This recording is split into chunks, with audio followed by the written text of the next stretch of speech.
All right, so I'm going to go over quickly the multi-tool for air layering and notching features. Notching feature not shown in the video. I printed this with PETG. It has an M3 bolt and nut to hold the blade together. It takes about 10 seconds to take on and off. In the front, I put a little blade guard. Tip is very sharp. Ask me how I know that. In the bottom, I put a little thumb screw so you can sort of open this up to let the branch go in and clear it, the blade. And in the front, you can use it to cut.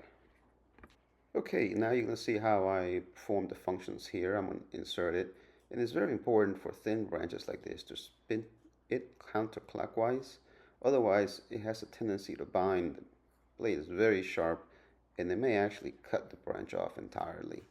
So once you give it a spin or two, you can go ahead and position the top or bottom cut however you decide to go first. And then just kind of do a spin, at least one or 1.5 times. You'll get the feel of it. Very little pressure as the blade is very sharp. Alright, so once you make the top and bottom cut, you can get ready to make the perpendicular cut. This is where I really like this tool. In this particular branch, there's a lot of room, but with some of branches that are very clustered, the grafting knife kind of gets difficult to spin. You can see that I use the tool's exposed tip to make that perpendicular cut and the built-in taper wedge to just remove the bark. Comes very cleanly, and then I can use the same tool to kind of scrape the hardwood on the tree bark. Get that nice and clean, ready for the root ball.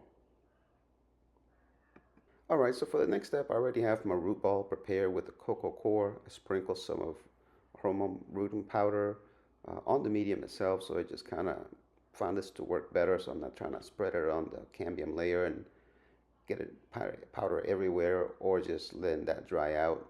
These snap together, then I use zip ties to just tie them together, kind of give them an extra snug, secure fit. Then I'll cover it with aluminum foil. Prior to that, I'll need to cut those off, and I can use the tool itself just to snip those off. Again, one less thing to carry, small little feature, but I found it to be just super convenient to be able to do that with the tool. Alright, so you can read some of my final thoughts, kind of giving credit where the original design came from, the good things I found with the tool, the things that I didn't like. Still need to make a little bit of time to clean it up, but it cleans up a lot easier than my knife. And it only takes 10 seconds to switch a blade once I'm tired of it and need to flip it out.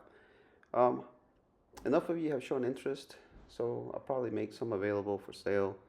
Really only looking to cover some of the time that I spent designing it, the materials, and the shipping. And appreciate you guys' interest on it. I realize that there's many ways to do this, and yes, I could sharpen my knife and clean it, but I love being a family man, spending a lot of time with my twins. I need to spend some time in the garage woodworking and, go out on date nights with my wife. So those 20 minutes that I could get back, I'll get back in one way or another. Appreciate your interest, and y'all have a good day.